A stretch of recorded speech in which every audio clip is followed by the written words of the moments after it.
से हो जाए। शब्द क्या मास्टर?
लेकिन जकरे मन में शक पैदा हो जाला ई कबो निकल ना सकेला।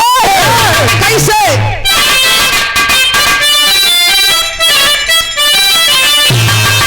मेरे खून दिल की मेहंदी, मेरे खून दिल की मेहंदी हाथों में ना लगाना।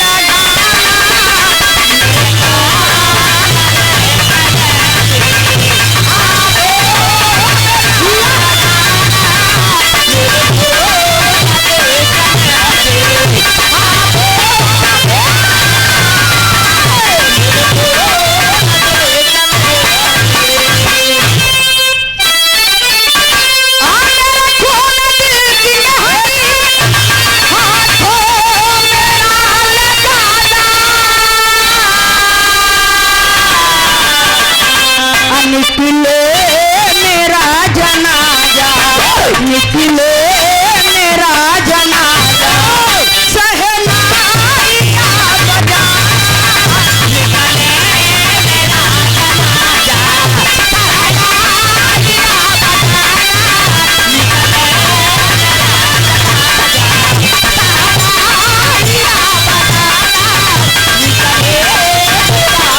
बजा। निकले मेरा खून दिल की मेहंदी हाथों में ना लगाना, जब निकले मेरा जनाजा तो शहनाइयाँ बजाना। बड़ा सुंदर कवि जी भाव लिखा तो आखिर में मर्द के कहेलन ना हरी वही है योद्धा, ना हरी वही है योद्धा, वक्त पे जो काम आए। ना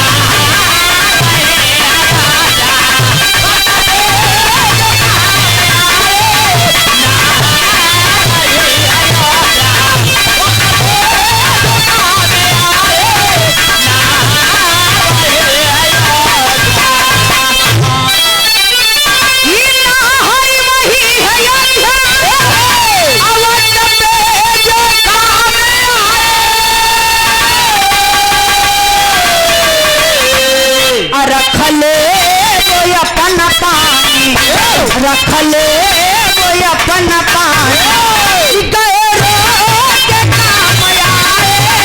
रखले वो अपन पानी, गए रोज के काम आए। ना हर मही अयोध्या, वक्त पे जो काम आए।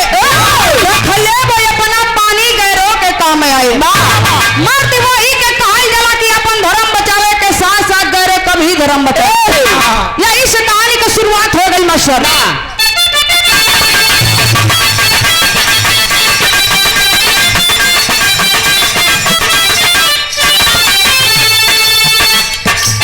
वीरों की वीरता,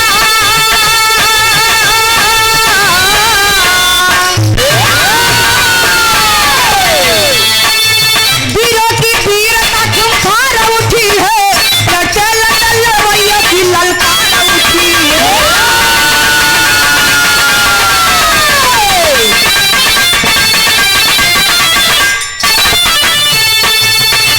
तेगा सो टकरान लगा है, अपनी अवधिया अंबर हराने लगा।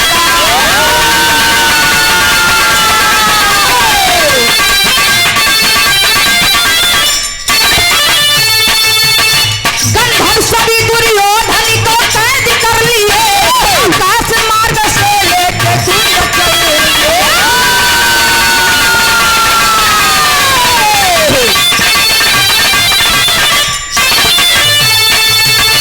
चिल्ला रहे गुरपत बचाओ मेरे भैया, फंसी बीच मझधार में बलवान की।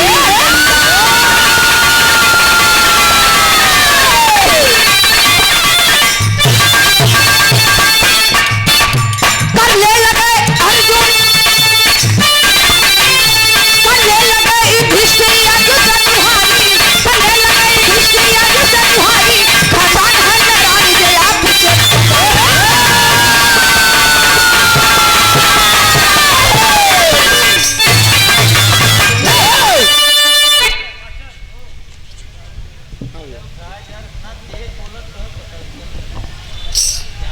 एक दिन दुर्योधन अपने राजमहल से निकलता है, जैसे सुबह में आप लोग मॉर्निंग वॉक के लिए निकलते हैं, दुर्योधन अपने राजमहल से निकलता है सैर करने के लिए।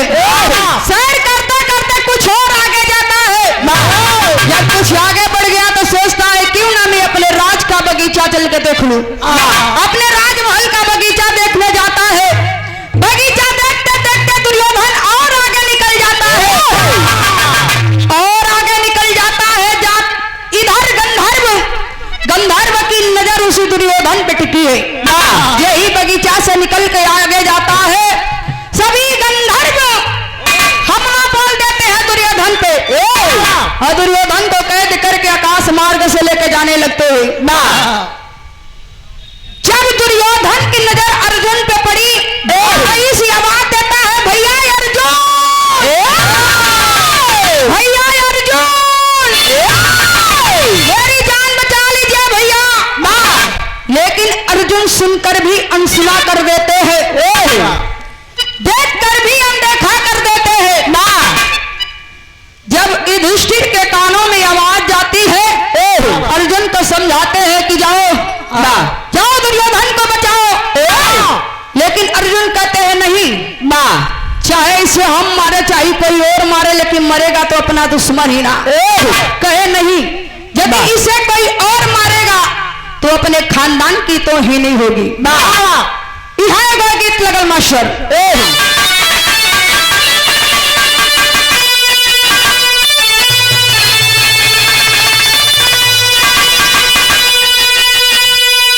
महेंद्र बच्चन जी के गुरु का गुरु ये गीत के बड़ा अंदाज से गावत रहे।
लगावे ना धरती पर से बाण चलावे लगले एकदम बाणों का बरसात कर देलन सब गंधर्व दुर्योधन के छोड़ के भाग गइलन भाई दुर्योधन के धरती पे आवे खातिर हुए बाण चला के अर्जुन बाण का सीढ़ी बनौलन बाण का सीढ़ी बनौलन वही सीढ़ी के सहारे दुर्योधन धरती पे आए अर्जुन के पकड़ के गले से लगा ले भैया भैया अर्जुन यदि अगर आज आप न होता तो ये गंधर्व तो हमारे प्राण ले लेते लेकिन मैं बहुत खुश हूँ आज आपको जो भी मांगना हो मांग लो और जो भी मांगोगे मैं देने को तैयार हूँ तो कहा पवन का अर्जुन कहलन गीत बदल गई मास्टर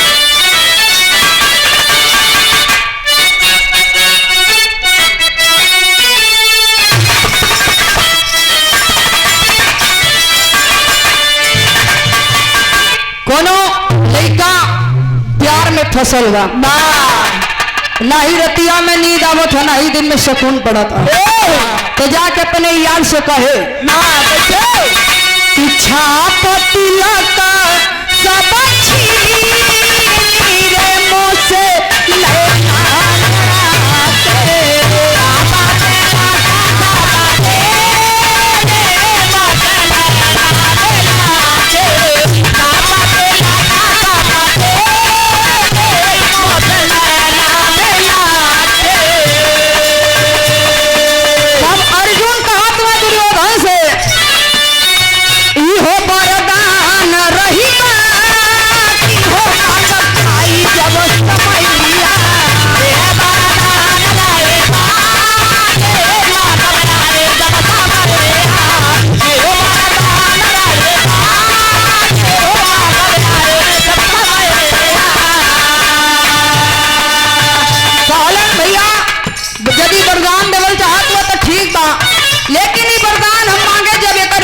समय आई धीरे धीरे समय बीते लगल पाँचों बिराना नामे हारी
देवदहना की धरती से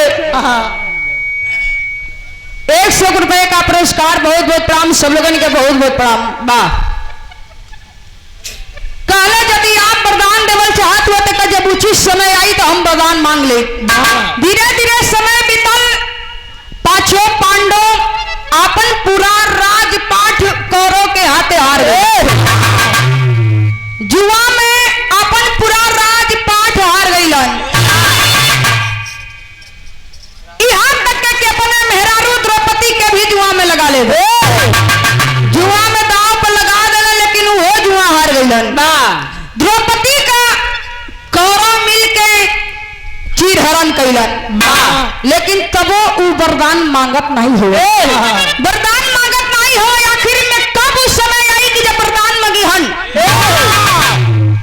प्रण कैलन ऐलान हो गई महाभारत की युद्ध हुई महाभारत के युद्ध का ऐलान हो गई सब तैयारी करे लगलन इधर पांडव अपन तैयारी करत है कौरव अपन तैयारी करत हो तो भाई का मास्टर गीत बदल गई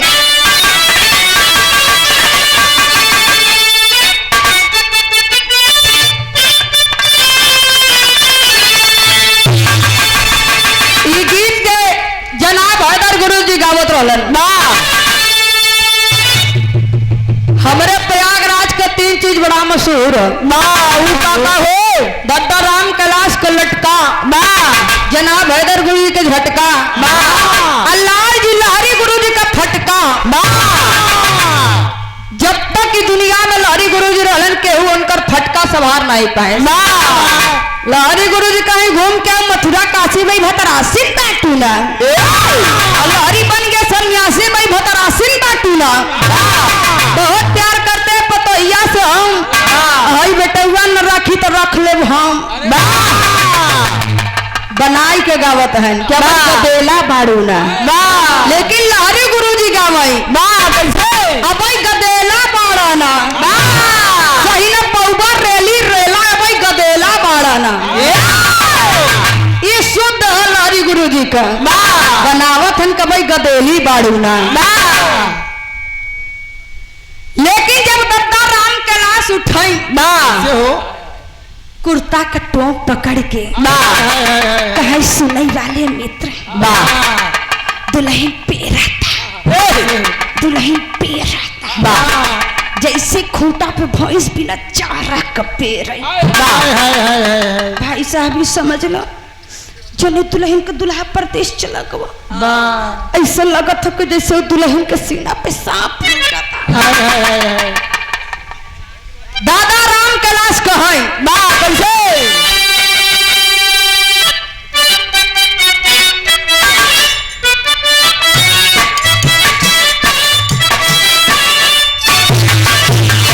कि आज बड़री बोले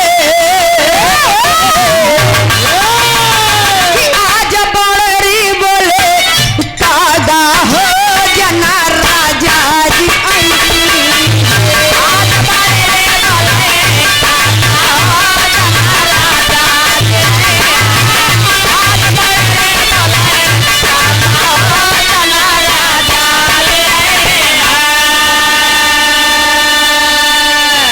जी वैसे मन नहीं लगत रहा काहे हो खनवा खाई बैठी रे खनवा रह रही के लौटाया ऐसे लगत रहे कि सुबह ही आई जाही का असलवाई से मोर मन असलवाई से मोर मन लागा हो जना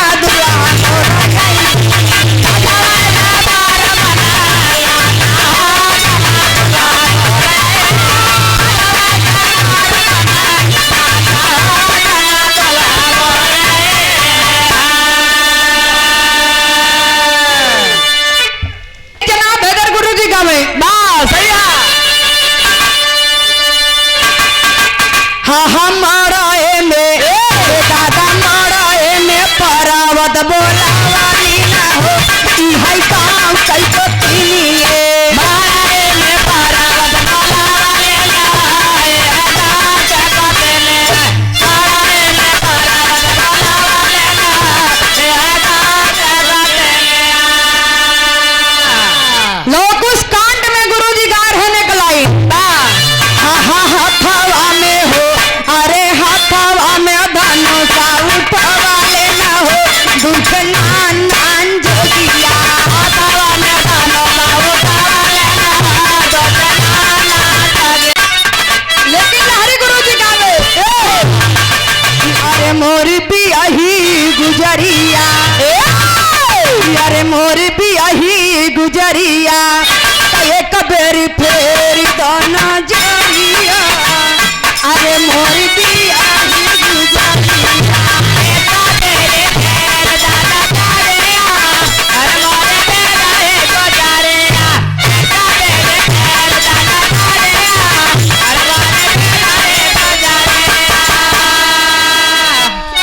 तोहरे सहारे मोरा आजीवन कई नैया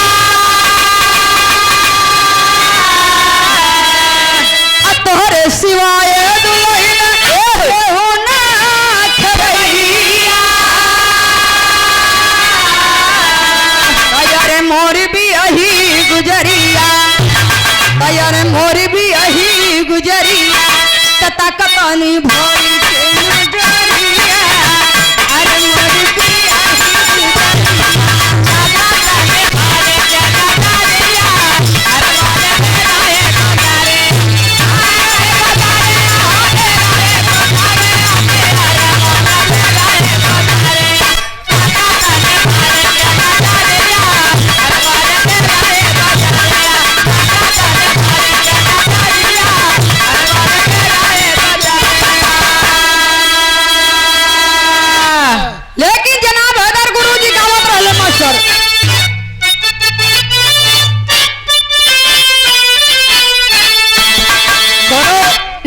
का ऐराने में तालमेल हो गवा। तब कहे बा हम गवनवा नहीं जा,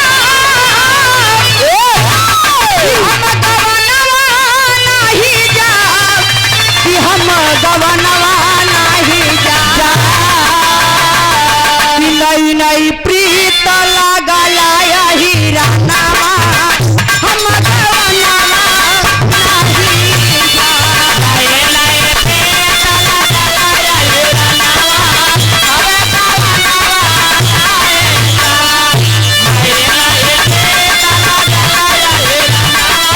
हम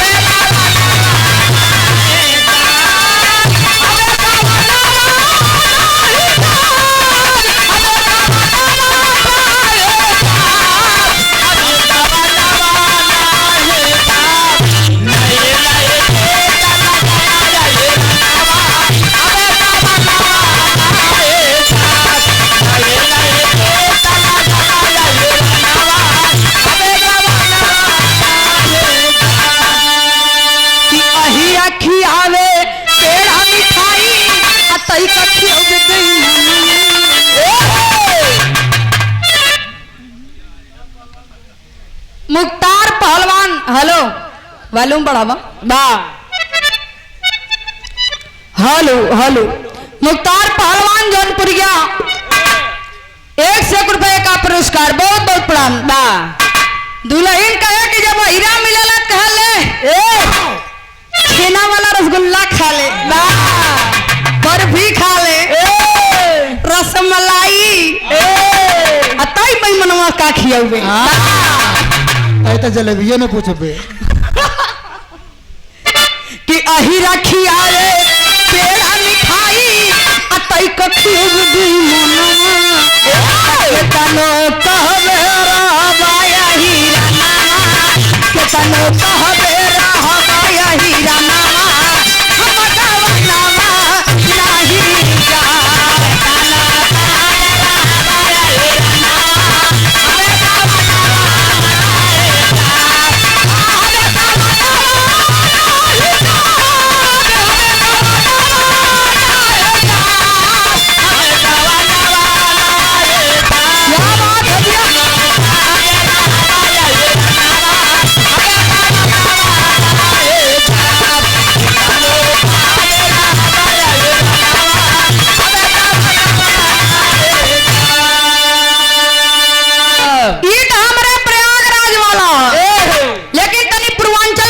मास्टर बा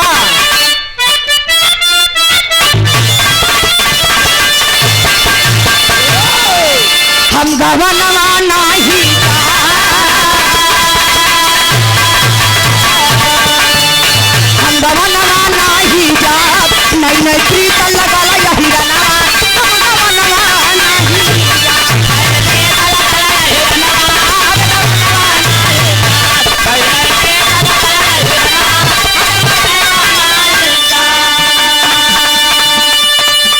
अबीरवा लड़ने लागे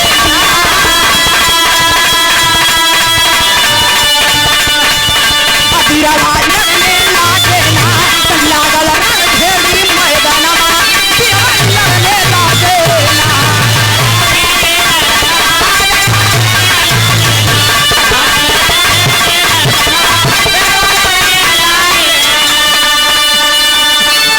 महाभारत में छिड़ी लड़ाई योद्धा दिखावे सब वीरताई, ये तुझे बाण चलाई रण में हलचल दिए मचाई,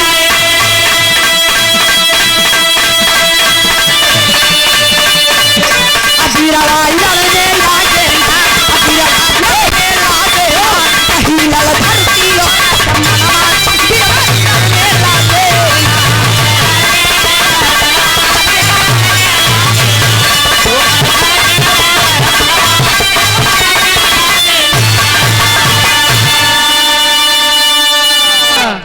जिस समय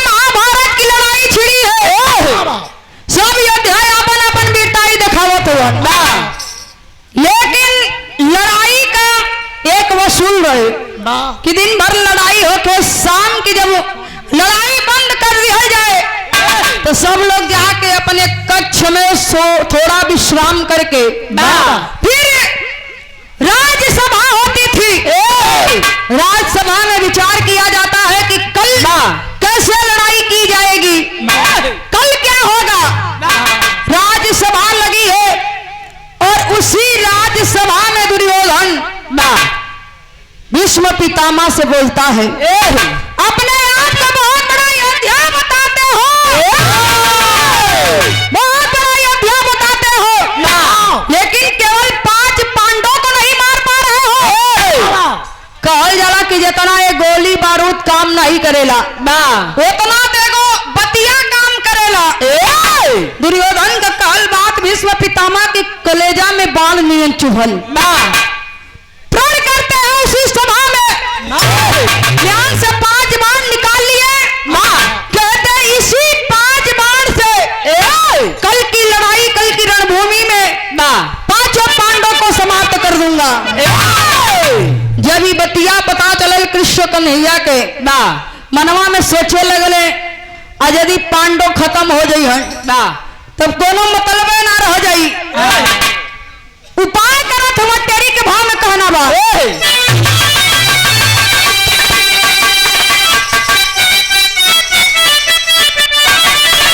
अब बुढ़ैया अपने पानी पे चढ़ल, बुढ़ैया अपने पानी पे चढ़ल, लोहा लागल जंगल में जागल बा बिरतैया ये बिरतैया ये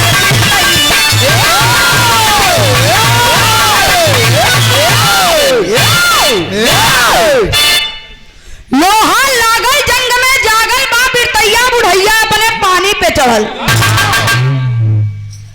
जाके कृष्ण भगवान बताए गलन अर्जुन से, जब अर्जुन से बतौलन तो अर्जुन थर थर थर थर कांपत होवन। अरे बाप रे बाप, कल की रणभूमि में भीष्म पितामह हमन का 5 भाई का प्राण ले ली है। राम सिंह मौर्य, गुलाब गुप्ता जी इस विराह कमेटी के बड़े सहयोगी। 200 रुपए का पुरस्कार, बहुत बहुत प्रणाम सब लोगन के, बहुत बहुत प्रणाम। पपट के भाव में कहना बा,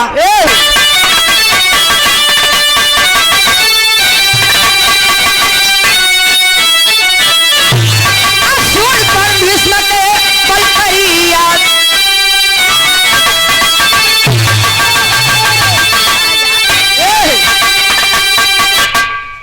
डरत हवन लेकिन कृष्ण कन्हैया समझावत हवन। लेकिन अर्जुन का कैलन, सुन पर भीष्म के बल कहिया धरिया मनवा में, सुन भस्म भीम के बल करिया धरिया कहू के, समर में दादा मरी है जन्म धरिया लहू।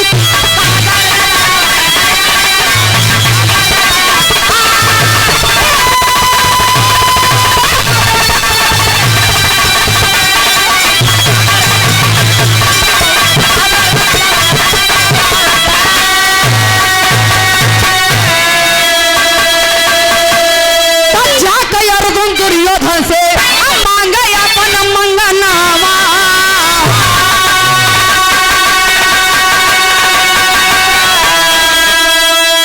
एक दिन खातिर राजा बना जा बड़का शेर बीरानावा।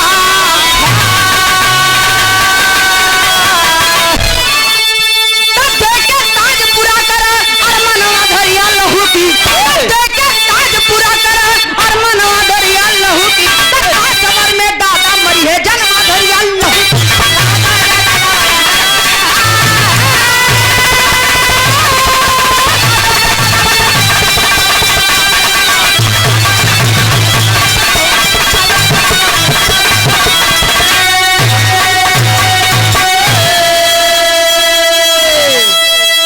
सोचा था मैं अर्जुन, यदि कल की रणभूमि में दादा हमन 5 भाई का प्राण ले लिया, लहू लोहान कर दिया, हमन का जान ना बची। वीर बलवान हुआ भीष्म पितामह, लेकिन उपाय मन में आयल। कृष्ण भगवान समझौलन की देखा डरे से कुछ होखे वाला नहीं हो, तुहार वो वरदान अब ही मांगे के उचित समय आ गई बा। जाके अर्जुन दुर्योधन के पास अपन वरदान मांगत हवन। कि हमार वरदान आप पे उधार है, ते आज उचित समय आ गई हमार वरदान दे दा। वरदान मंगलन कि हमके केवल एक दिन के लिए, केवल एक दिन के लिए हमें राजा बना दो। कहले तथास्तु, आपन राजवी वस्त्र मुकुट दे दलन अर्जुन के। अर्जुन का वस्त्र पहन के राजा के भेष में अर्जुन जब पहुंचत हुआ, दुर्योधन के भेष में जब अर्जुन पहुंचलन भीष्म पितामह के पास, कहले ए दादा तू काहे बर इतना परेशान होत हुआ, ऐसा करा हई 5 बाण तू हमें दे दा। कल की रणभूमि में यही 5 बाण से हम भीष्म पितामह जोन आप प्रण कैला, आपके प्रण हम पूरा करे। यही 5 बाण से कल की रणभूमि में 5 पांडवों के समाप्त करे। भीष्म पितामह खुश हो के, लेकिन जानन नहीं हो कि अर्जुन हुवन। दुर्योधन के समझ के खुश हो के 5 बाण दे दिलन। और जब दूसरे दिन की लड़ाई में जब रणभूमि में पता चलल तो भाई का चौलरिया के भाव में कहना बाबा,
पता रखा देखा हो।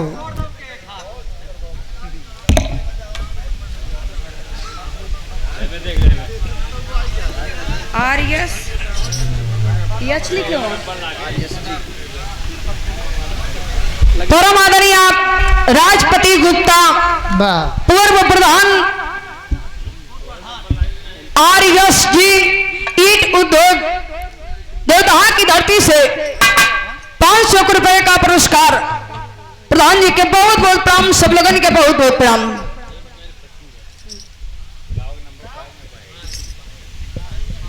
इधर रणभूमि में जब लड़ाई छिड़ल बा, वो इस समय पता चलल के रे बाप रे बाप बड़ा भारी धोखा भइल। भीष्म पितामह के पता चलल कि बड़ा भारी धोखा भइल मेरे साथ में। छल से वो 5 बाण दुर्योधन ने अर्जुन ले ले हुआ। इधर प्रण किए थे भीष्म पितामह की मेरे सामने कोई औरत कोई हिजड़ा आएगा तो मैं अपना अस्त्र शस्त्र रख दूंगा। और कृष्ण भगवान भी प्रण किए थे कि पूरी लड़ाई में मैं अपना अस्त्र शस्त्र नहीं उठाऊंगा। इतना बेबस कैलन भीष्म पितामह, कृष्ण भगवान के चक्र सुदर्शन उठावे के पड़ल। जब चक्र सुदर्शन उठौलन तो वह शिखंडी हिजड़ा के बुलौलन। शिखंडी हिजड़ा आ गई, भीष्म पितामह अपन धनुष बाण नीचे रखलन। वही समय बाणों पे बाण चला के इसमें पितामह के पूरी शरीरिया के छल्ली कर दिलन। सरसैया पे लेट गईलन, लेकिन फिर भी महाभारत का पूरा लड़ाई देखलन। अल्लाह के भाव में कहना बा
धर्म का रास्ता और अधर्म का रास्ता।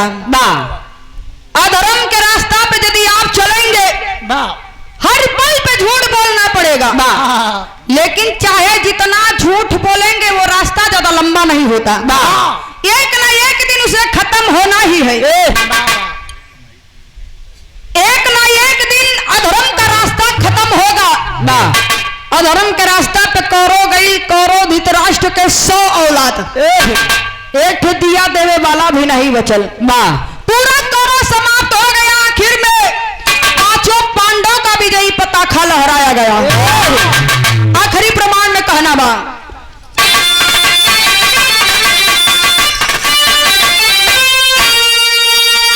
प्यार हो संसार जीवन में सत्य के गतिया।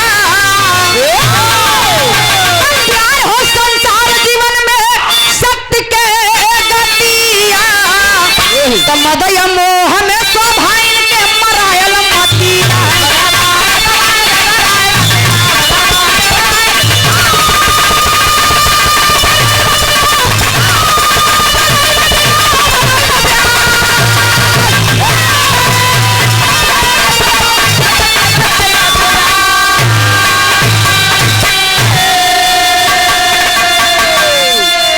कुछ नहीं मिलल भइले कुलवा के नाश हो।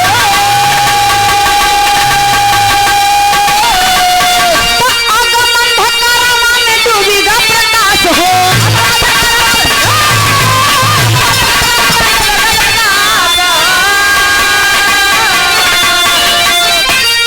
डूबी ना डूबावल दुनिया में सत्य के गतिया।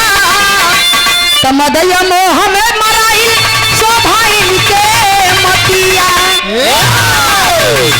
परीक्षित राज देके धर्मराज जनिया।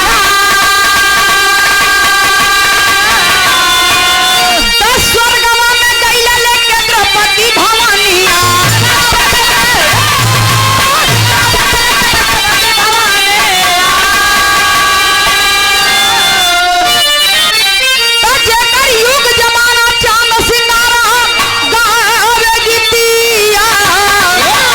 कमदयर मोह में सोभाइन के मरायल मतिया। अधर्म के रास्ता पे जाके पूरा करो समाप्त हो गई। प्यार से बढ़ के इस दुनिया में कुछ ना। आज पांडव को विजयी पता खा हरायल गई, लेकिन धर्मराज परीक्षित के पूरा राजपाठ दे के द्रौपदी के लेके स्वर्ग में गईलन। कहीं कहीं कहल जाला कि जहां न पहुंचे रवि वहां पहुंचे कभी। कहीं कहीं लोग कहले कि पांडव और द्रौपदी साथ में स्वर्ग में गईलन। लेकिन कहीं कहीं कहलन कि अब जैसे हमारे विराह में हो केवल धर्मराज द्रौपदी के लेके स्वर्ग में गईला।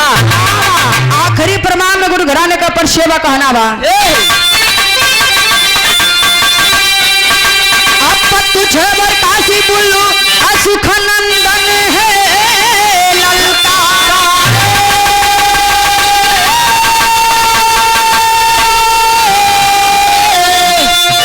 प्रीति सूरज रंगीन मनोहर कला से सबको मारे।